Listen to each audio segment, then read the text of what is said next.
Buenos días, qué bendición verles. Por ahí veo caras nuevas que no habíamos visto, ya habrá oportunidad de saludarles al final. Pero qué bendición de verdad, mis hermanos. Lo hemos compartido, lo compartía Liana al principio, pues estar aquí para adorarle, no solo al frente, sino estar juntos como un cuerpo en Cristo, como parte del cuerpo de Cristo que es la iglesia. La iglesia que muy pronto se encontrará cara a cara con el Señor.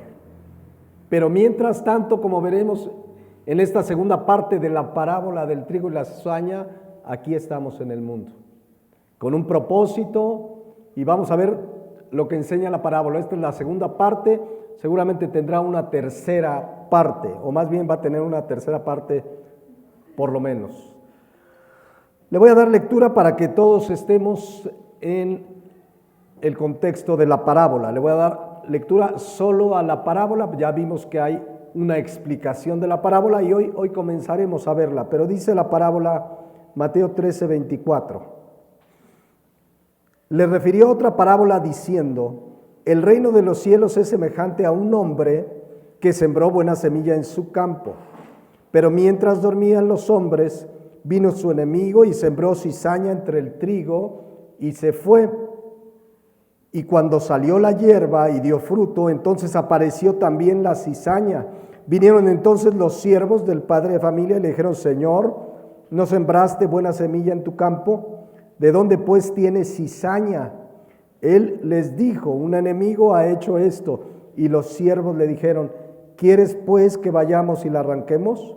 Él les dijo: no sea que al arrancar la cizaña, arranquéis también con ella el trigo. Dejad crecer juntamente lo uno y lo otro hasta la siega.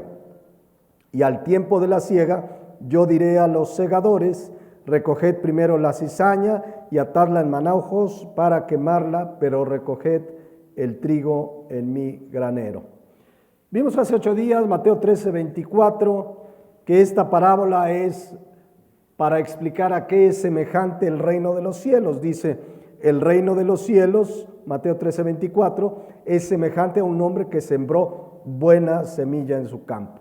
Entonces, como gran parte de las parábolas tratan sobre el reino de los cielos. El reino de los cielos no es un lugar, es un gobierno que ha establecido nuestro Dios y del cual somos sus reinados.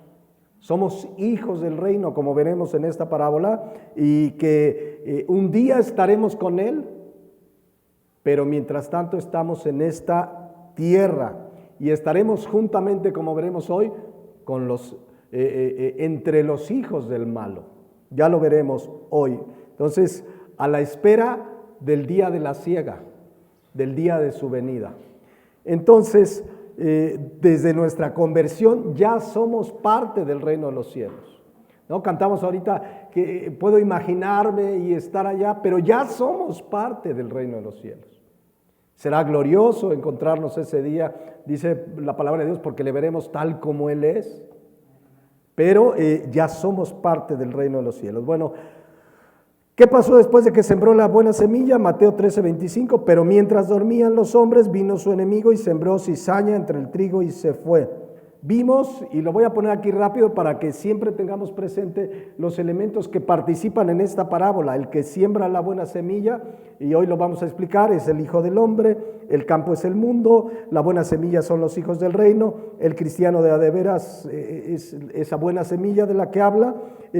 Las cizañas son los hijos de malo, el inconverso, el no nacido de nuevo. El enemigo que la sembró es el diablo, lo dice el mismo Jesucristo. La siega es el fin del siglo o del mundo, y los segadores son ángeles. Entonces dice que mientras dormían, Mateo 13:25, vino su enemigo y sembró cizaña, dice aquí, entre el trigo y se fue. Vimos hace 8 días que fue una acción de maldad, una acción premeditada de dañar, de afectar, viéndolo como parábola, como el ejemplo, pues era algo que sucedía. Había quien por envidia, coraje contra el dueño de una hacienda le sembraba cizaña para dañar, como el enemigo, porque el enemigo en este caso representa al diablo, que viene a matar, robar y destruir, y hará lo imposible porque el cristiano no dé fruto. No puede quitarnos nuestra salvación, no puede impedirlo. Pero lo que sí puede hacer es dañar, quiere afectar, etcétera, etcétera. Pero, ¿qué hizo el enemigo para ello? Dice que sembró cizaña. Y cizaña vimos que viene de una palabra griega, cisanión, que significa hierba mala o grano falso, ¿no? O sea, no era algo extraño que en un sembradío de repente apareciera cizaña, pero aquí no fue fortuito, fue alguien que lo hizo con toda intención de dañar. Les decía que hasta en esos tiempos se sabe que había una ley hecha por los romanos, expertos en leyes, cuyos principios de leyes están en la mayoría de las leyes de los países hoy en día. Los romanos tenían leyes en algunos casos muy correctas, y el caso es que había penas graves para quien dañara una cosecha. Podía implicar incluso la pena de muerte, según las leyes romanas. Bueno, sembró la cizaña y se fue, y dice el versículo 26 de Mateo 13, que cuando salió la hierba, empieza a salir la hierba del trigo, del que dará fruto el trigo, y dio fruto. Entonces apareció también la cizaña. Entonces es ahí, hasta ese momento, que los siervos se dan cuenta de la mala hierba, y esto nos empieza a hablar, como veremos ahorita más adelante, que la cizaña y la buena semilla conviven en este mundo. Ya lo estaremos viendo. Siempre habrá cristianos e inconversos en este mundo, y bueno, también puede suceder en una iglesia local. Pero ahorita lo vamos a explicar bien.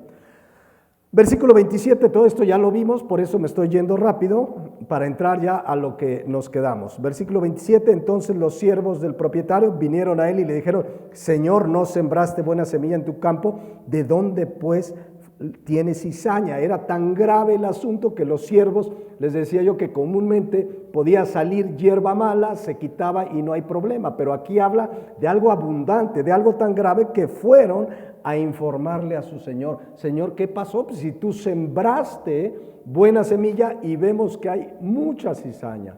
La respuesta del Señor, veíamos que paralelamente nos deja una enseñanza maravillosa del carácter, del poder, de la soberanía del Dios que tiene todo bajo su control. Dice Mateo 13:28, Él les dijo: un enemigo ha hecho esto.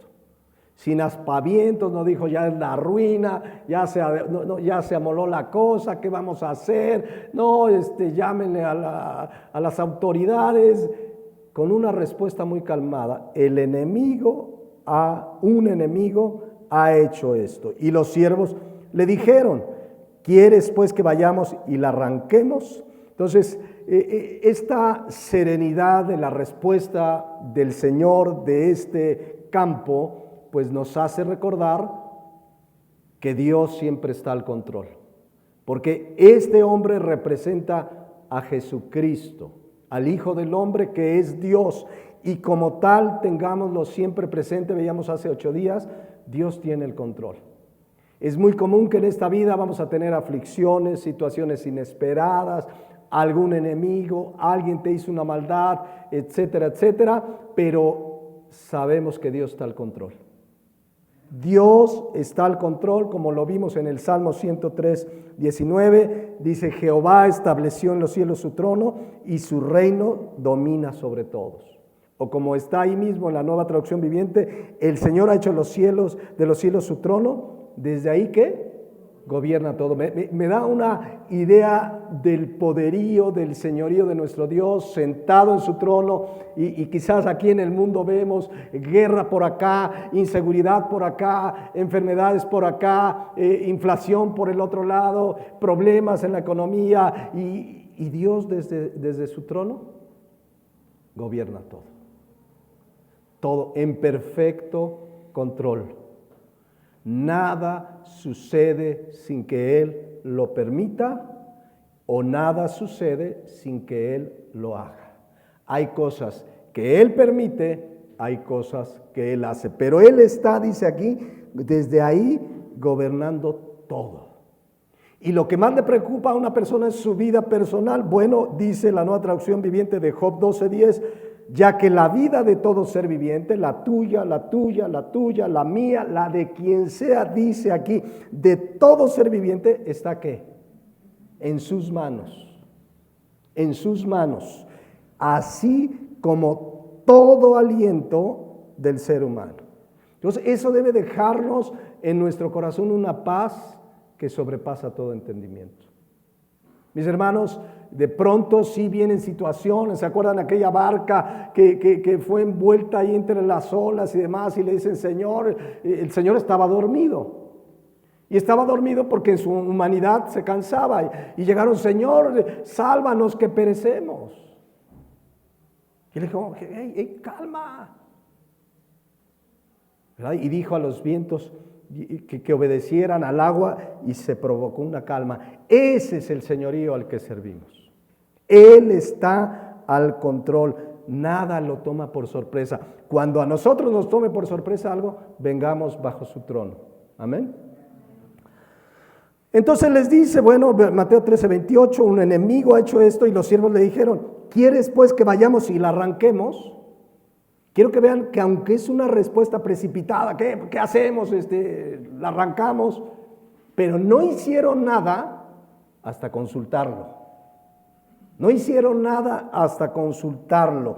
Habla pues paralelamente a esta enseñanza que ante cualquier situación y más aún una situación que sale de nuestro control, tenemos que venir y pedir consejo al Señor. Señor, ¿quieres que hagamos esto? Quizás hoy tú tienes una decisión que tomar, una decisión de trabajo, una decisión de estudiar, qué sé yo. Vengamos delante del Señor para preguntarle qué es lo que debemos hacer. El cristiano sabe que ahora lo mejor en su vida es la voluntad de Dios y tenemos que venir a consultarlo. Como les leí hace 8 días, que el rey de Israel le dice a Josafat, oye, vamos a entrar a guerra contra Siria, ¿me apoyas? Y Josafat le dijo, cuentas conmigo, pero le dio una instrucción que se la recuerdo, Primera de Reyes 22:5. Dijo luego Josafat al rey de Israel, yo te ruego que consultes hoy la palabra de Jehová. ¿Qué tenemos que hacer antes de una decisión? Consultar, ¿es lo que tú quieres, Dios? Les ponía yo 3 versiones ahí, la versión Dios habla hoy que dice, consulta la voluntad del Señor. La traducción lenguaje actual dice, averigua si Dios está de acuerdo. La versión nueva traducción viviente dice, averigüemos qué dice el Señor. Pregunta, ¿eso hacemos ante decisiones que tomamos cada día? Averiguamos o decimos, Señor, bendice, decidí esto, bendíceme.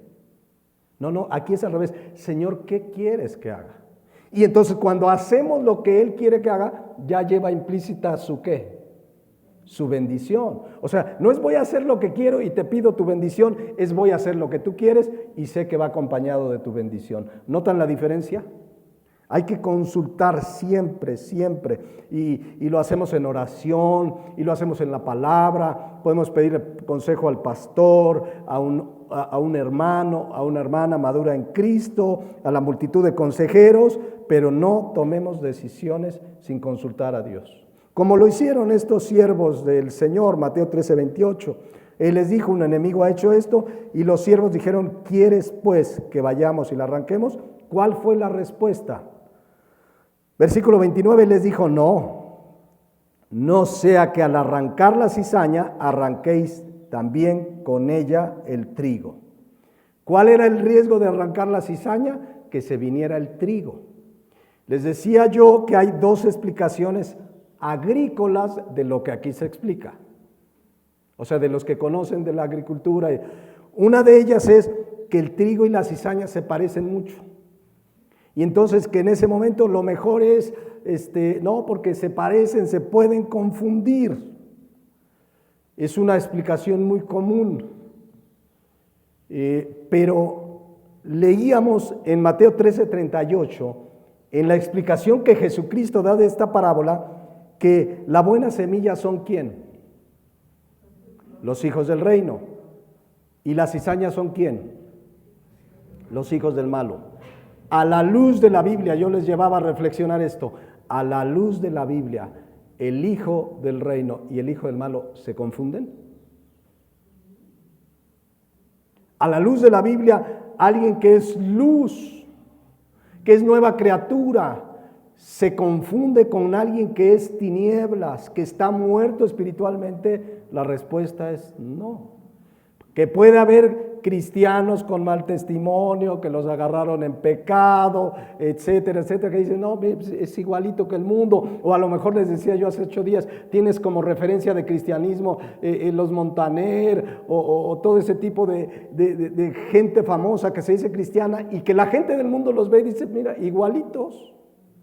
Lo único que no tienen idolitos, santitos físicos, porque tienen otros ídolos, entre ellos el dinero. Entonces, es claro pues que a la luz de la Biblia, pues no es confundible un cristiano que es luz con un hijo del malo que es tinieblas. Entonces, yo por eso les decía, bajo estas dos interpretaciones agrícolas, pues, bueno, ya vimos la primera, que se confundían el trigo y la cizaña. La segunda interpretación agrícola es que la cizaña se enredaba fuertemente en el trigo, en este caso, en la vaina, en la hierba, y el riesgo era que al quitar la cizaña se viniera el trigo. No porque se confunden, o sea, cualquier buen campesino veía y sabía, este es trigo, esta es cizaña, definitivamente, pero el riesgo que se podía enredar de tal manera que el remedio podría ser más grave que la propia cizaña. Entonces, podemos entender pues con esto que no es que el trigo y la cizaña necesariamente se parezcan, sino que hablando en términos agrícolas netamente, pues era muy difícil en ese momento, el trigo no estaba maduro, no estaba todavía bien firme en la tierra y al arrancar la cizaña se podría venir. Lo que no sucedería cuando estaba maduro, ya firme el trigo, tú podías jalar la cizaña, separarla sin problema. Por eso Cristo dice, y aquí nos quedamos, Mateo 13:30, dejen crecer juntamente lo uno y lo otro hasta la siega. Y al tiempo de la siega yo diré a los segadores, recojan primero la cizaña, átenla en manojos para quemarla, pero recojan el trigo en mi granero. ¿Hasta cuándo van a estar el trigo y la cizaña? Hasta el tiempo de la siega. Cuando madura el trigo, la palabra siega significa cosecha. ¿Qué es la cosecha? Yo no soy agricultor, pero quienes siembran saben que cuando ya el fruto está maduro hay que cosechar, dicen, ¿no?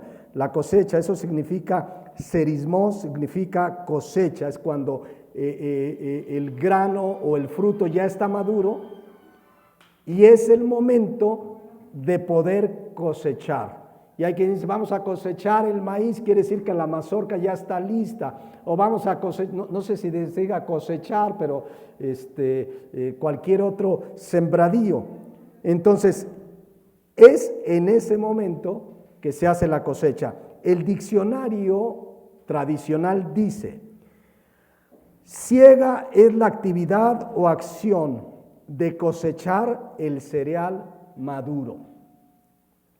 Hay otra definición también de otro diccionario que dice, siega es la época, esto es importante, la época del año en que se siega el cereal maduro para cosecharlo y prepararlo para su consumo. Entonces, hasta ese día que de acuerdo, hablando espiritualmente, a la sabiduría de Dios, a su conocimiento, a lo que Él estableció, la iglesia esté lista, en ese momento vendrá la cosecha y la siega representa el fin del siglo. ¿Qué es el fin del siglo? Ya lo veremos en 8 días. Pero de entrada algo que sucederá en el fin del siglo es el juicio a todas las naciones. Ahí todo ser humano será juzgado. Vendrá el Señor Jesucristo metafóricamente con la hoz que representa juicio para juzgar a las naciones. Y sabemos que ese día está muy cercano. Solo basta ver las noticias, vean lo que pasó esta semana en Irán, lo que sigue pasando en el mundo, la mentira, la enfermedad, la inmoralidad. Es una barbaridad la conducta, la inmoralidad del ser humano, que Cristo dijo que como en los días de Noé, así sería la venida del Hijo del Hombre. Entonces, es obvio pues que ya en el tiempo que el trigo está maduro, y hay predicadores que dicen, es que ya el trigo está maduro, la iglesia está lista. ¿Cuándo será? No lo sabemos, pero ya veremos en 8 días qué significa exactamente el fin del siglo. Pero el Señor le dice a los segadores, ahí en el versículo 38, si no me equivoco, les dice, recojan primero la cizaña y átenla en manojos para quemarla, pero recoged el trigo en mi granero. Dicen los que saben que el segador era el experto en la cosecha, ¿no? Generalmente había quienes sembraban, pero había los expertos en la cosecha, a ver, separar el trigo, este es el trigo bueno, y si había cizaña, sabían separarla.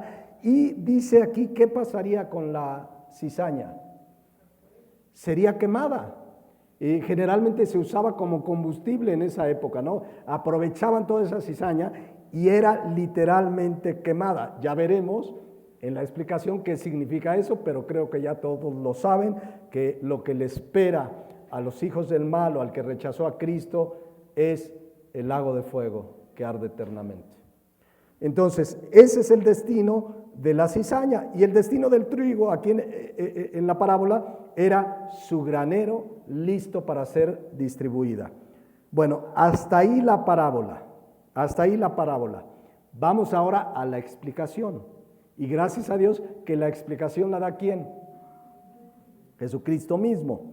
Pero antes de eso, déjenme decirle, hay muchos pasajes en la Biblia que hablan de la siega como el tiempo del fin del siglo. Hay otra parábola muy corta, se las leo, no la vamos a ver ahorita, en Marcos 4:26, tiene muchas similitudes con esta parábola. Dice así, fíjense, decía además, así es el reino de Dios, como cuando un hombre echa la semilla en la tierra y duerme y se levanta de noche y de día y la semilla brota y crece sin que él sepa cómo, porque de suyo lleva fruto a la tierra, primero hierba, luego espiga, después grano lleno en la espiga, y cuando el fruto está madura, enseguida se mete ¿qué? La hoz, porque la siega ha llegado. Cuando el fruto está maduro, dice aquí que se mete la hoz, y la hoz es una especie de machete curvo. Estaba yo viendo imágenes ahí en el internet, y también representa, como veremos en 8 días, el juicio. El que trae la hoz, ahorita lo vamos a ver en Apocalipsis 14:14, es Jesucristo, que primero vino hace 2000 años. ¿Cómo vino? Como Cordero de Dios que quita el pecado del mundo. Pero en ese día de la siega vendrá como el juez. Amén. Bueno, entonces queda claro, pues el trigo representa a su iglesia, la siega, el tiempo que Dios ya tiene establecido para venir y enjuiciar a los hijos del malo, y desde entonces estaremos con Él para siempre. Bueno, vamos a ver la explicación, Mateo 13:36. Dice aquí, entonces, despedida la gente, entró Jesús en la casa. Acercándose a él, sus discípulos le dijeron, explícanos la parábola de la cizaña del campo. ¿Qué le pidieron sus discípulos? Que les explicara. En ese momento, como lo voy a explicar ahorita, no tenían la madurez espiritual para entender esa verdad. Pero además les faltaba algo, o alguien que vendría después. Ahorita lo vemos. Pero estaba yo pensando cuando veía esto, porque ¿A poco no? Si de repente se pone uno a pensar, imagínate, da una enseñanza y puedes decirle, explícame, Señor. Una vez me dijo un hermano, oye, hermano, ¿se imagina tener a Cristo? Leer un pasaje y decirle, explícamelo, ¿no? Porque eso le pidieron, ¿sí o no? Explícanos la parábola del Señor. ¿Se imagina? Y poder preguntarle y tenerlo. Qué privilegio los discípulos que lo tuvieron. Y la pregunta es, ¿entonces estamos en desventaja? ¿No tenemos el mismo privilegio que los discípulos? ¿Qué hacemos cuando venimos a la palabra de Dios? ¿No tenemos quien nos la explique? La respuesta es que sí tenemos, sí podemos. La realidad es que hoy, como hijos de Dios, el mismo Espíritu de Cristo nos explica la palabra de Dios. O sea, sí podemos decirle, Señor, mira, estoy leyendo este pasaje y que los 7 cuernos y que no sé qué y las vírgenes, y comienzas a orar, y ahora lo estamos viendo los martes. Les recomiendo 1 Corintios 2, como el hombre natural pues no percibe las cosas que son del Espíritu, pero a nosotros se nos ha revelado por el Espíritu. Ahora podemos entender, miren, un día Cristo estaba con sus discípulos y ¿saben qué? Les explica que tiene que morir, que se va a ir a la diestra del Padre. Y obviamente se entristecieron, pero vean lo que les dice en Juan 16:5. En adelante dice, pero ahora voy al que me envió, y ninguno de vosotros me pregunta, ¿a dónde vas? Antes, porque os he dicho estas cosas, tristeza ha llenado vuestro corazón. Pero vean el versículo 7. Pero yo les digo la verdad, les conviene que yo me vaya. Y a lo mejor ellos reaccionan, no, espérame, les conviene. ¿Por qué dice Cristo? Porque si no me fuera, el Consolador, no tan Consolador con C mayúscula, el Consolador, que eso se refiere a una persona, el Consolador no vendría a vosotros, mas si me fuere, os lo enviaré. ¿Qué les dice Cristo? Les conviene que me vaya, porque si no, no vendría el Consolador. Cristo en su humanidad, si estaba en Jerusalén, estaba en Jerusalén. Y no podía estar en Samaria o no podía estar en Judea, estaba en Jerusalén. Pero Cristo, el Espíritu de Cristo, el Espíritu de Santo, ahora mora en todos los creyentes. Y además dice que si Él no se fuera, dice, no vendría a vosotros. Entonces de repente se acuerdan de una promesa de Cristo en Mateo 28:20. Hay una promesa de Jesucristo que dice al final que Él estaría con nosotros ¿cuándo? Todos los días hasta el fin del mundo. Y luego vemos que les dice, no, pues ya me voy a la diestra del Padre. Entonces, ¿cómo está Cristo en nosotros? A través del Espíritu Santo, que por cierto, 1 de Pedro 1:11 le llama el Espíritu de Cristo, porque es el mismo Dios. Gálatas 4:6 le llama el Espíritu de su Hijo, es decir, Cristo está con nosotros. Amén. Él mora dentro de nosotros. Él, ahorita lo vamos a ver, nos explica todas las cosas. El Santo Espíritu de Dios, o sea, Cristo ha cumplido sus promesas. Él está con nosotros todos los días hasta el fin del mundo, en la persona del Espíritu Santo. Por eso, más adelante en Juan 16:12 dice, fíjense cómo dice, aún tengo muchas cosas que decirles. Pero vean lo que dice ahí, pero ahora mis discípulos, que todavía no viene el Consolador, ahora no las pueden ¿qué? Sobrellevar. La versión Dios habla hoy dice que no las pueden soportar. O sea, esto sin el Espíritu Santo, o también la Nueva Traducción Viviente la traduce, es demasiado para ustedes. La versión Dios habla hoy dice es demasiado para ustedes. O sea, sin el Espíritu Santo, no sé, yo me imagino que le pones a un foquito así de estos chiquitos, le pones 1000 megawatts y ¿qué va a pasar con el foco? Explota. Y así cuando venimos con una mente humana, pero ¿qué dice aquí? O la malinterpretamos o tratamos de entender y no podemos, pero cuando el Espíritu Santo viene, fíjense, aquí lo dice, Versículo 13. Pero cuando venga el Espíritu de verdad, Él os guiará a toda la verdad. O sea, el Espíritu Santo en nuestra vida nos ayuda a entender la palabra de Dios. Ahora, como cristianos, eso sí, hay que estudiar, hay que meditar, hay que escudriñar. Cristo dijo que escudriñemos, pero es el Espíritu Santo el que nos enseña la palabra de Dios. Entonces, así como los discípulos le dijeron, enseña, ¿qué significa esta parábola? Tenemos al Espíritu Santo. Entonces dice, Él os guiará toda la verdad, porque no hablará de su propia cuenta, sino hablará todo lo que oyere y os hará saber las cosas que habrán de venir. Él me glorificará porque tomará de lo mío y lo hará saber, y todo lo que tiene el Padre es mío, por eso dije que tomará de lo mío y os lo hará saber. Entonces, qué maravilloso que ahora el Espíritu Santo nos da ese entendimiento. Pero si tú no lees la Biblia el lunes, el martes, tú dices, ay, pues Dios no me habla, pues no entiendo, pasan los años, y ay, pastor, explíqueme Juan 3:16, ¿qué significa Juan 1:12? Pasan los años porque no hemos venido a pedirle al Espíritu Santo que nos enseñe porque no leemos, porque no meditamos.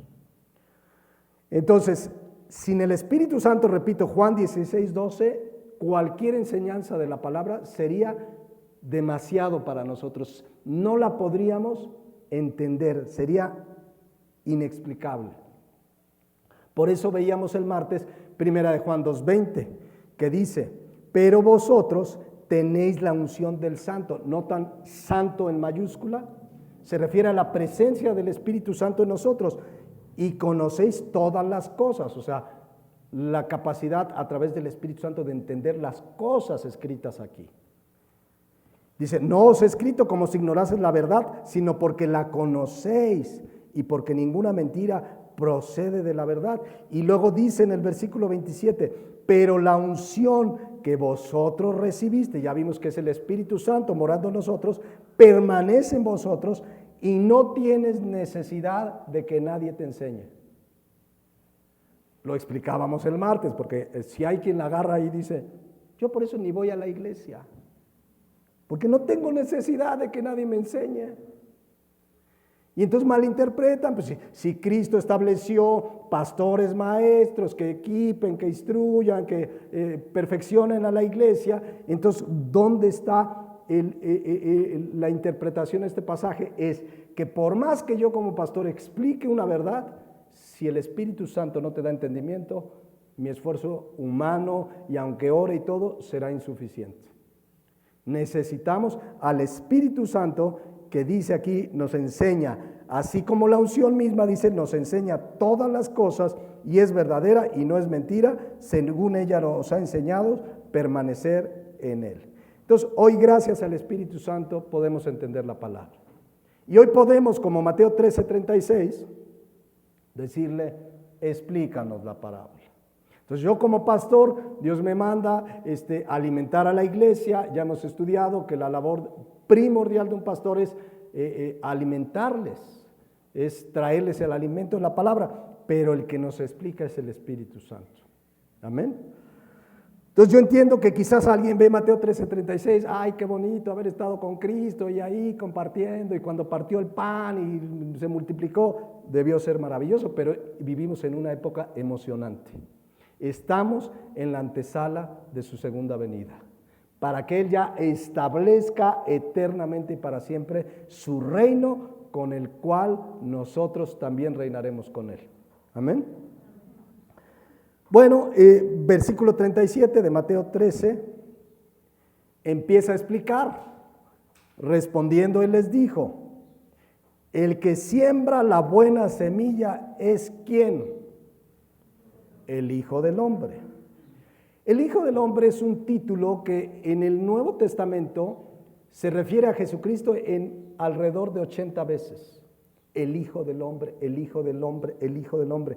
Desde el Antiguo Testamento así se le designaba. Por ejemplo, en Daniel, fíjense esta profecía de Daniel 7:13. Miraba yo en la visión de la noche, y aquí con las nubes del cielo venía uno, ¿qué dice ahí? Como un hijo de hombre. es la misma expresión, el Hijo del Hombre, que vino hasta el anciano de días. ¿Quién es el anciano de días? Dios. Dice, y le hicieron acercarse delante de él, y vean el versículo 14, cómo se refiere claramente a Jesucristo. Y le fue dado dominio, gloria y reino para que todos los pueblos, naciones y lenguas le sirvieran. Su dominio es dominio eterno que nunca pasará y su reino uno que no será destruido. Ese es Jesucristo, uno como Hijo de Hombre. Él es a quien servimos, un reino que dice aquí que le fue dado para que todos los pueblos, naciones, lenguas le sirvieran. Su dominio es eterno, nunca pasará y su reino no será destruido. Y a ese reino pertenecemos. También Jesucristo se refirió a él mismo como Hijo de Hombre, Lucas 22, 69. Pero desde ahora, dice, el Hijo del Hombre se sentará a la diestra del poder de Dios. Un día Esteban estaba predicando la palabra. ¿Se acuerdan que sus oyentes estaban ¿qué? Aplaudiéndole, gloria a Dios, amén? Estaban enfurecidos, crujían los dientes a la predicación de la palabra, no muy lejano de lo que ya estamos viviendo. Tú predica el evangelio y la gente dice, estás loco. Tú dile que los adúlteros no entrarán al reino de los cielos, los homosexuales que necesitan arrepentir, te van a decir retrógrada, misógino, te van a decir de todo, siguen crujiendo los dientes. Pero bueno, Esteban está predicando y de hecho momentos después de lo que vamos a leer, lo apedrearon y lo mataron. Y por ahí andaba Pablo, Saulo en ese entonces, que hasta dijo que bueno que lo mataron. Bueno, dice Hechos 7:56, y dijo, he aquí veo los cielos abiertos y al Hijo del Hombre que está sentado a la diestra de Dios. Entonces, ¿a quién vio Esteban? A Jesucristo. Bueno, Apocalipsis 14:14 habla del tiempo de la siega, del juicio a las naciones. Y miren lo que dice. Miré, dice Juan, y aquí una nube blanca, y sobre la nube uno sentado semejante al Hijo del Hombre, que tenía en la cabeza una corona de oro y en la mano una hoz aguda. La hoz que se usa ¿para qué? Para el tiempo de la siega. Entonces, queda claro que Jesucristo es el Hijo del Hombre en la parábola. Cuando Cristo dice ahí, pues, que es el Hijo del Hombre, se refiere a Jesucristo. Les digo, es un título que se utiliza para Cristo en alrededor de 80 veces en los evangelios, y una de las explicaciones más comunes, hay varias, pero ¿por qué el Hijo del Hombre? Es porque nos recuerda que Dios se hizo hombre en la persona de Jesucristo para salvarnos de nuestros pecados. No había otra manera. De hecho dice Juan 1:14 que el verbo se hizo carne, dice Juan 1, y aquel verbo fue hecho carne. Por eso nos referimos al Hijo del Hombre, o la Biblia se refiere al Hijo del Hombre, porque Dios mismo se hizo hombre.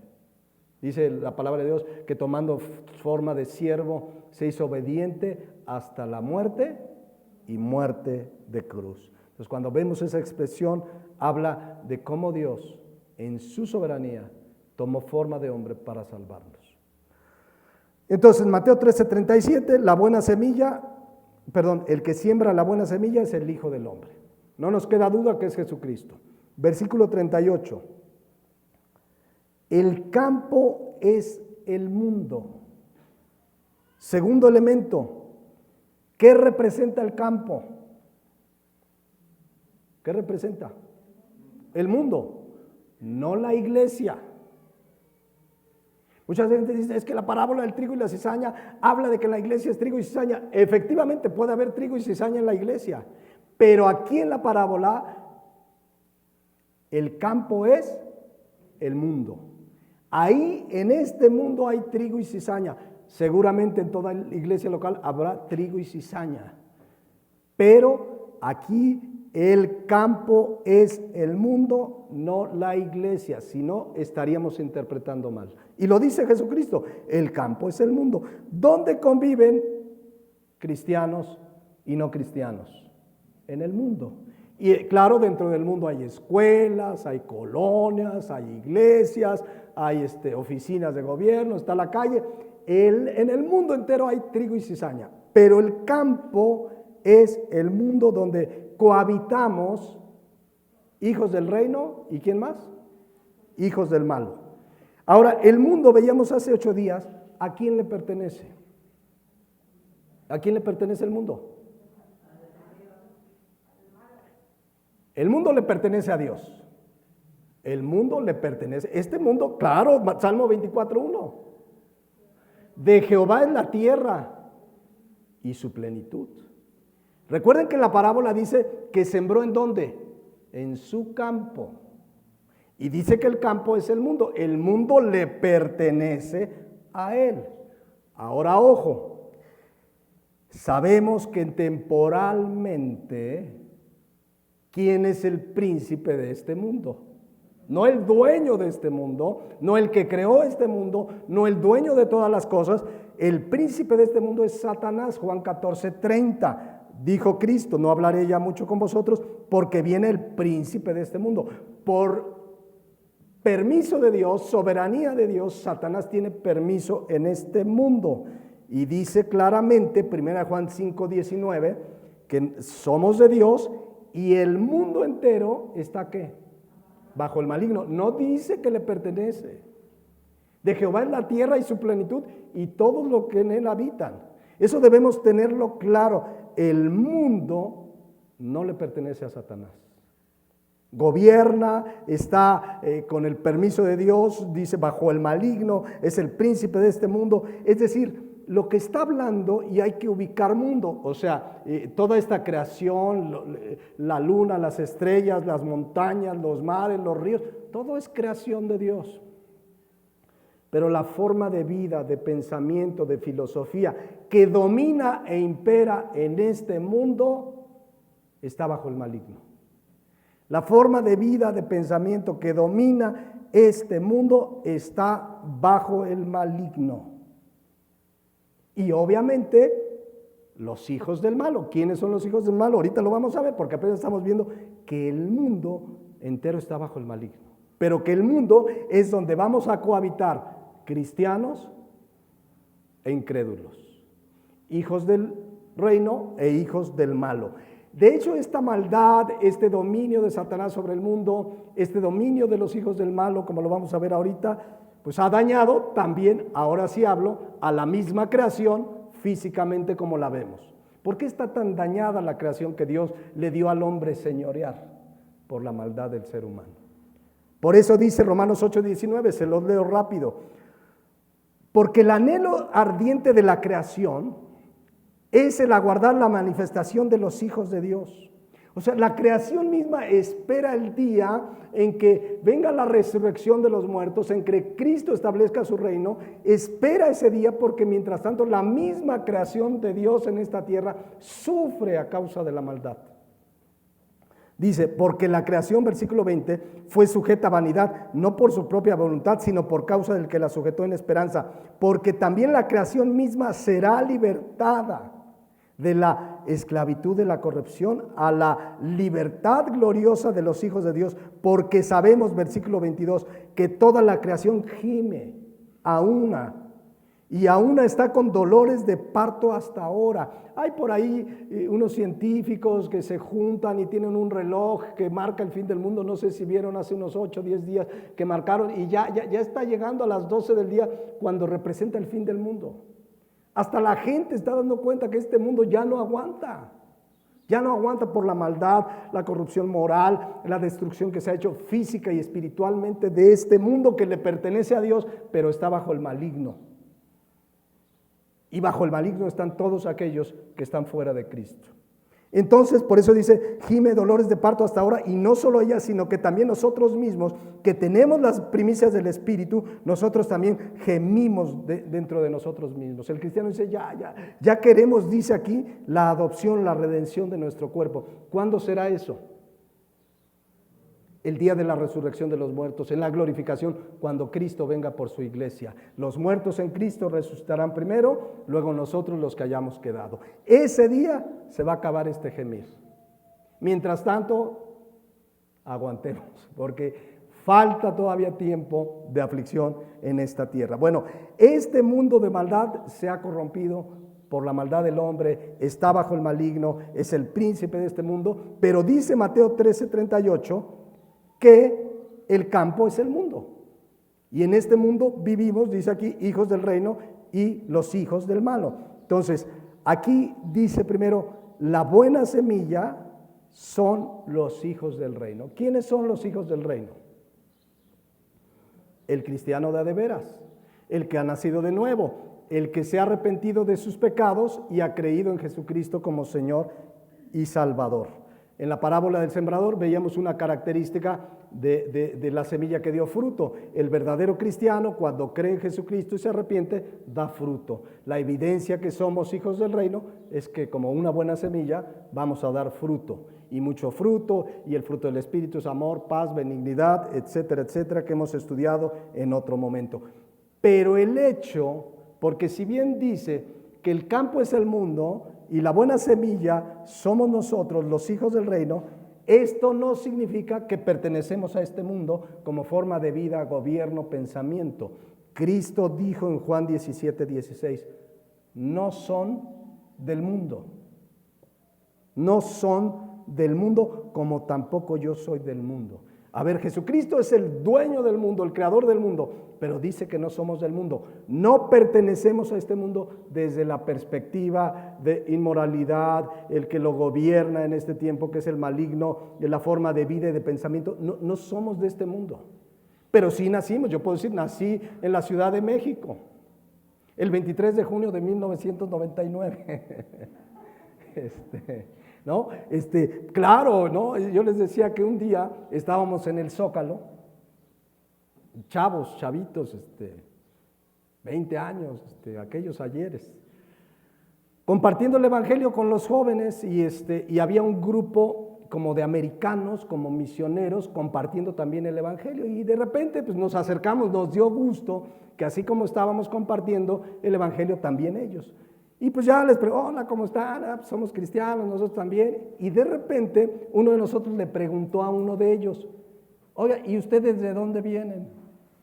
Nuestra ciudadanía está en los cielos. Ah, no, sí, pero ¿de dónde son? ¿Vienen de Estados Unidos? No, nosotros no somos de este mundo. No, ahí malinterpretaron esto.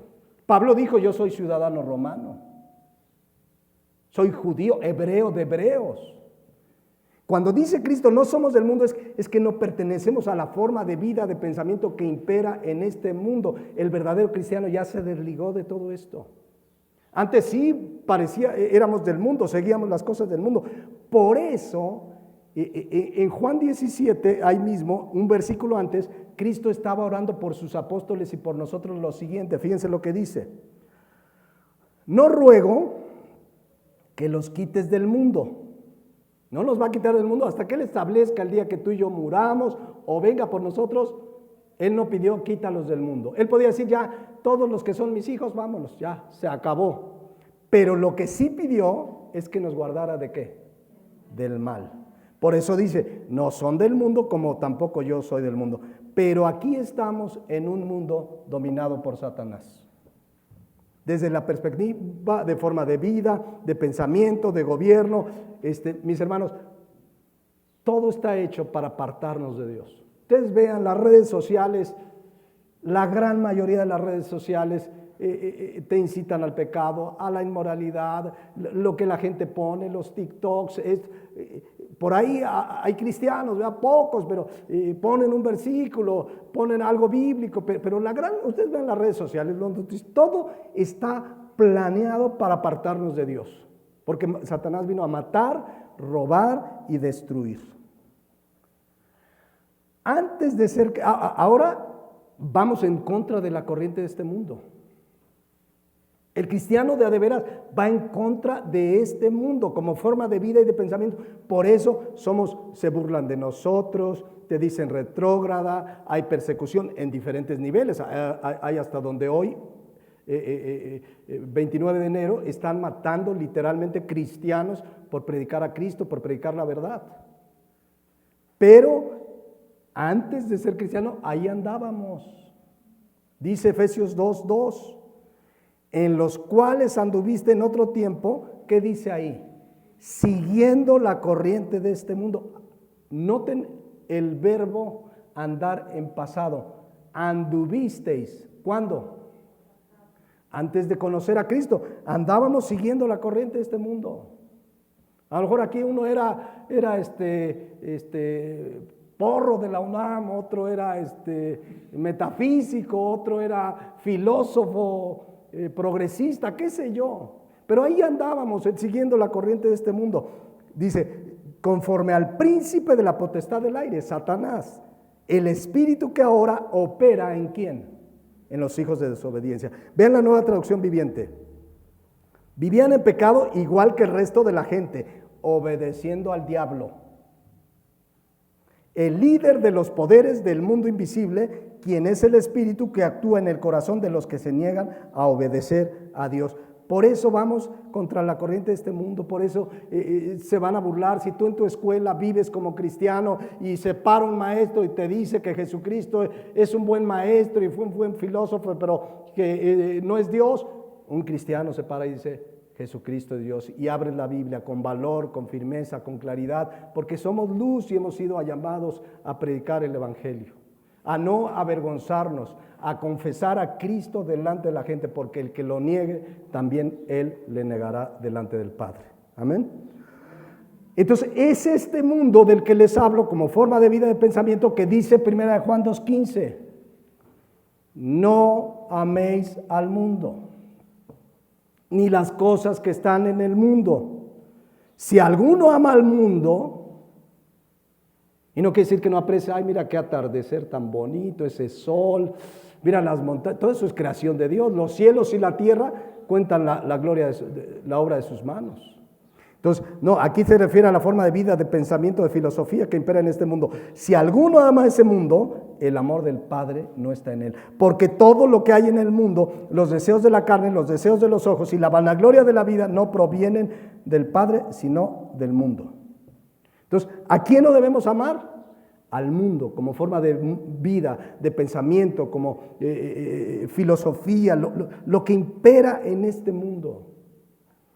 Tú habla a la gente o pon en tus redes sociales que los adúlteros no entrarán en el reino de los cielos, que ni los afeminados, y se te van a aventar, pero te van a decir retrógrada, te van a decir fanático. Tú pon en tus redes sociales que el diseño de familia es un hombre y una mujer casados delante de Dios, cuya responsabilidad es que el hombre es cabeza de hogar y la mujer se dedica al hogar, y tú hablas los principios bíblicos y se te van a ir pero encima.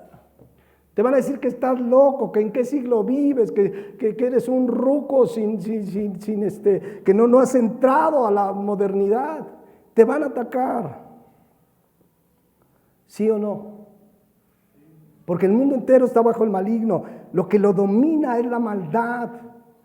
Bien dice Isaías 5:20, dice, habla de un ay de dolor. Hay de los que a lo malo dicen bueno y a lo bueno malo. O sea, para el mundo, si tú dices que es pecado el adulterio, que es pecado la fornicación, o estar casado o estar en unión libre, o la homosexualidad, te van a decir, estás mal tú. Ese es tu punto de vista, estás mal, se van a burlar, y por eso muchos callan, por eso muchos en sus redes sociales pues prefieren poner vanidades, mi último viaje, el carro que estrené, la ropa que me puse, y te van a poner like. Es más, si tú les pones que te gusta la última canción de Shakira, te van a decir, tú eres de los nuestros. Que por cierto es una oda al feminismo con un montón de principios en contra de la palabra de Dios, pero un exitazo. Millones de visitas ya esa canción, ¿no? Hasta tiene una frase, sí me la sé, que dice y que va en contra del orden y la responsabilidad del hombre y la mujer. Dice, las mujeres ya no lloran, las mujeres facturan. O sea, como hablando, ya la mujer tiene que liberarse. Es todo el pensamiento feminista que va en contra de la enseñanza de la palabra de Dios. Entonces, bueno, ¿por qué está así la cosa? Porque el mundo está bajo el maligno. Pero en este mundo estamos. Miren, ahí dice Mateo 13:38. El campo es el mundo. ¿Cómo andamos de tiempo? Nos quedan 2 horas. Bueno, el campo es el mundo. La buena semilla son los hijos del reino. Ya entendimos, somos los cristianos. Pero hay otro tipo de personas. La cizaña, que son ¿quiénes? Los hijos del malo. Mis hermanos, tenemos que ser bien claros. Bíblicamente, en este mundo no hay más que 2 tipos de personas. Los pobres y los ricos, no. Los hijos del reino y los hijos del malo. Los hijos de Dios y los hijos del diablo. Punto. No hay un medio cristiano y uno medio mundano. No existe. O eres hijo de Dios o eres hijo del diablo. Punto. No existe términos medios. La Biblia habla en términos absolutos. En el mundo se nos ha visto, no, es que todo es según el cristal con que se mira. Es que mira, cada quien tiene su perspectiva, su punto de vista. Lo que para ti es bueno, para mí es malo. Lo que para ti te parece mal, a mí me parece bien. Entonces, todo tiene que ver. No. La palabra de Dios es absoluta. En este mundo hay hijos de Dios o hijos del diablo. ¿Quién es un hijo de Dios? Aquel que verdaderamente, arrepentido de sus pecados, ha creído en Jesucristo como su Señor y Salvador. Y en ese momento nace de nuevo y la evidencia es que da fruto, etcétera, etcétera. Esa persona es una hija del reino, un hijo del reino. Pero una persona que no ha creído en Cristo, que no se ha arrepentido de sus pecados, es hijo del malo, es hijo del diablo. Aunque tenga su religión, aunque haga buenas obras, aunque dé a los pobres, aunque ponga en Facebook que le ayudó a no sé quién, etcétera, etcétera, es, a la luz de la palabra de Dios, un hijo del diablo. No hay más que 2 tipos de personas: el que está con Cristo o el que está contra Cristo. Hay una frase de Jesucristo, que por cierto, un alto gobernante de nuestro país la ha hecho suya, que dijo que, pero es de Jesucristo y no le pertenece a ningún gobernante. Lucas 11:23. El que no es conmigo, dijo Jesucristo, el que no es conmigo, contra mí es. En este mundo no hay más que 2. O estás con Cristo o estás contra Él. Hay mucha gente que tiene su religión y Diosito lindo por acá y le prende veladoras a no sé quién. O está con Cristo o está contra Él. Los idólatras no entrarán en el reino de los cielos. Entonces, mucho cuidado, porque esto debemos tenerlo bien claro. A ver si en 8 días les comparto algo que quiero hablarles respecto a compartir claramente el evangelio al inconverso. Sin temor, con firmeza, con amor, pero con toda claridad. Porque a la luz de la Biblia, o hay hijos de Dios o hay hijos del diablo. Un día Cristo se encontró con los que le rechazaban. Entre ellos los fariseos, que rechazaron siempre a Cristo. Y miren cómo les llamó Juan 8:44. Vosotros sois, ¿de quién? De vuestro padre el diablo. Y ahí dice: los deseos de vuestro padre queréis hacer, ha sido homicida, mentira, etcétera, etcétera. Pero ¿cómo les dice Cristo al que le rechaza? ¿Hijo de quién? Del diablo. El diablo es su padre. Qué fuerte, mis hermanos, pero así es. Yo sé que alguien puede decir: ay, hermano, es que yo tengo una tía. Mire, es un pan de Dios. Le da de comer a los perritos, va a visitar a los pobres. Eso sí, tiene su velita a Santo Tomás, le pone su incensario a Santa Rita de Acacia, pero mi hermano, no me diga que es una hija del diablo. No lo digo yo, la palabra de Dios lo dice. Y esto no es para llegar: tía, eres una hija del diablo, ¿no? Pero nos debe dar motivo para orar, para compartirle, para decir: se va a condenar con todo y sus buenas obras. Es que yo conozco a fulano o a sutano, mire, tengo un amigo que es buena persona. Compártele de Cristo. Si no es hijo de Dios, es hijo del diablo y se va a condenar eternamente en el infierno. Esto nos debe llamar a compartir el evangelio. No se pueden mezclar, no se parecen los hijos de Dios y los hijos del diablo. ¿Se acuerdan que hace 2 sexenios, 3 sexenios, Primero vino un gobernante de apellido Fox y hubo corrientes cristianas que decían, no, ese sí es cristiano, porque a la vuelta de la esquina se vio que no, idólatra, etcétera, independientemente de la forma de gobernar, no estoy hablando de la forma de gobernar, pero no, luego vino Calderón, no sé, ese sí es cristiano porque se reunió con una secta pseudo cristiana y desde ahí dijo que Cristo lo máximo, pero a los pocos días de iniciar su sexenio, se le vio en una práctica de limpia y ocultista. No la hizo pública, pero todo el mundo se enteró y decían que era cristiano. Peña Nieto no se diga. Bueno, la semana pasada al presidente actual le dijeron, oiga, que usted es santero, que no sé qué. Y bueno, se empezó a reír, pero dice, pero sí me hago limpias. Cada pueblo que voy me hacen limpias. O sea, mis hermanos, y hay gente que cree que fueron hombres buenos. No sé si fueron buenos o malos gobernantes. Pero a la luz de la Biblia hay hijos de Dios e hijos del diablo. Amén. Entonces, cuidado, mis hermanos, porque esto nos debe llevar, insisto, no a tomar una actitud de superioridad y decir, mira, los hijos del diablo, no, de venir con un clamor, y ya veremos en 8 días, a compartirles, porque si no, viene el tiempo de la siega y ahí no va a haber vuelta atrás.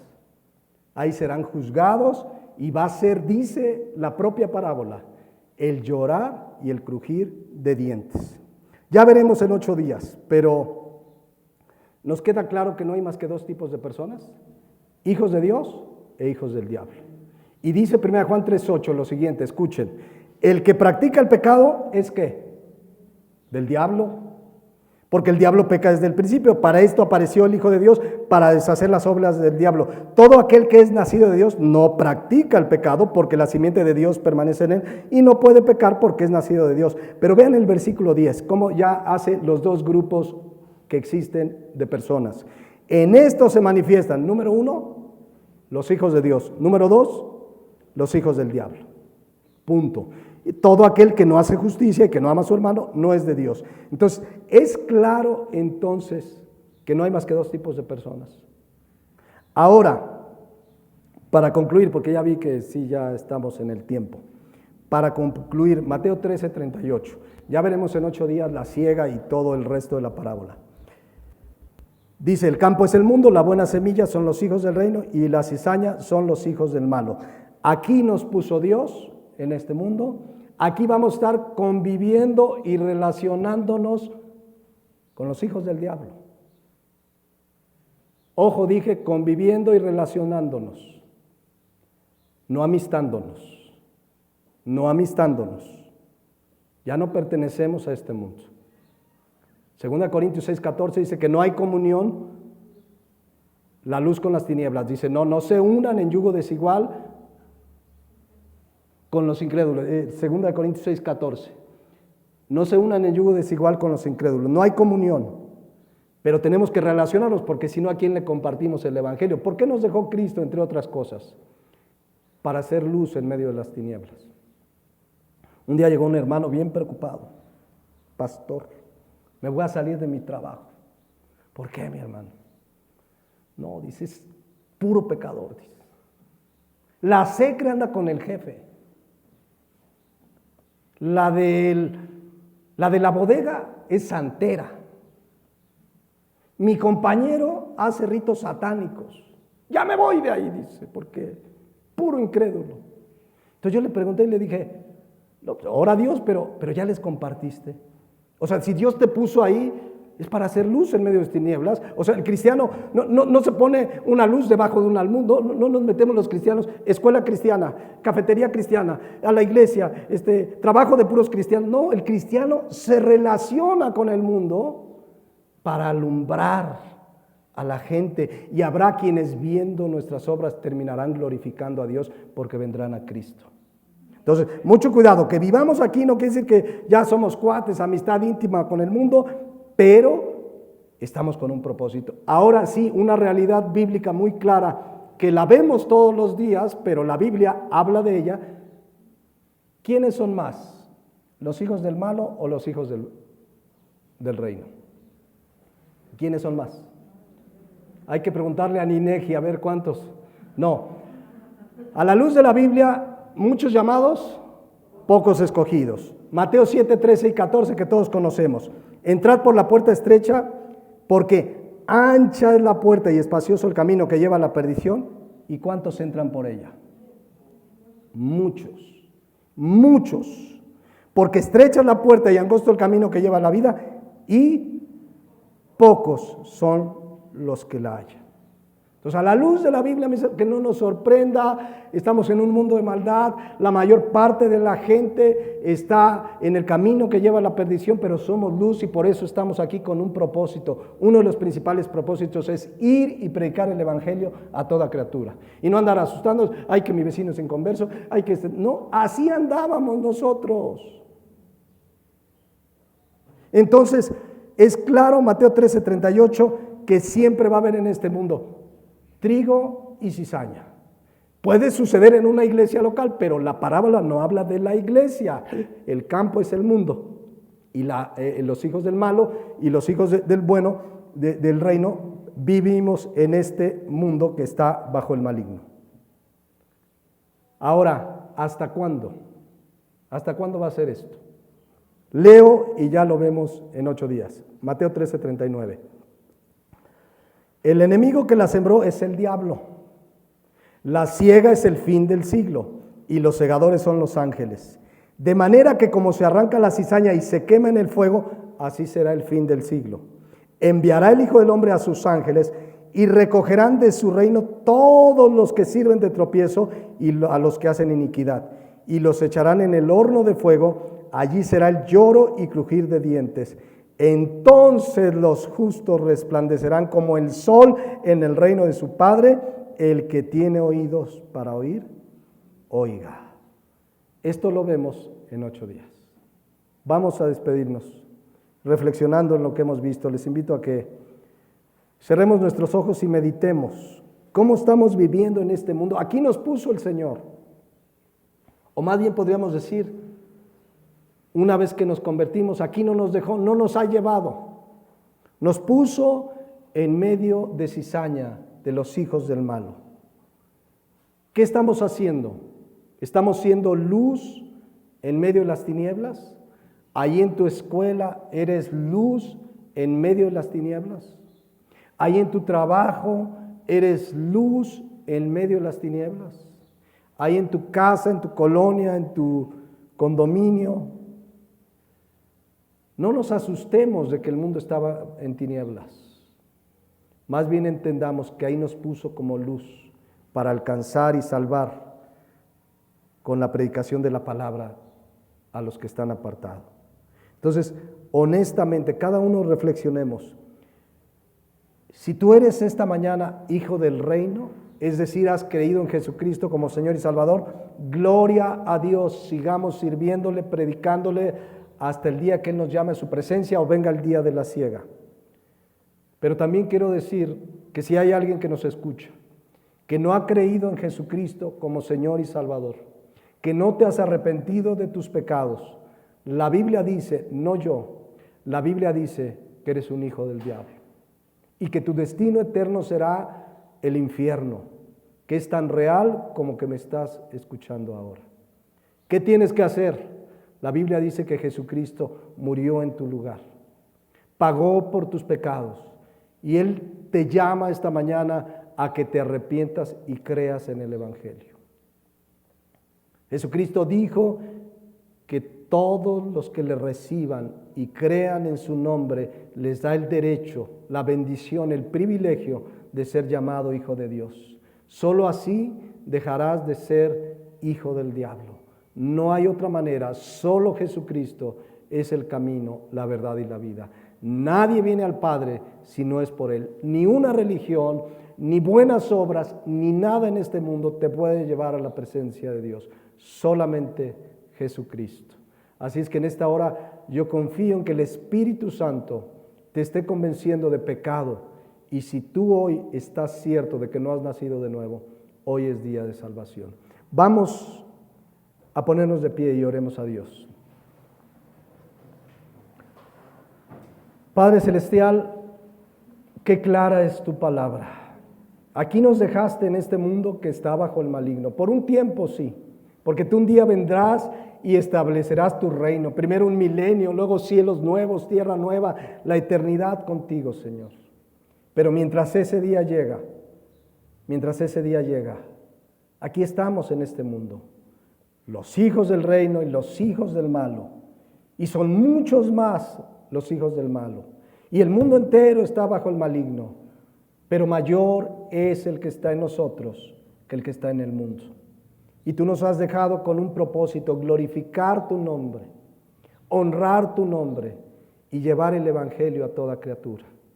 Yo te pido que todo el que hoy sabe que es hijo del reino, que le pertenece a Cristo, vivamos siendo luz, que no nos escondamos debajo de una mesa, sino que llevemos la luz del evangelio donde quiera que vayamos.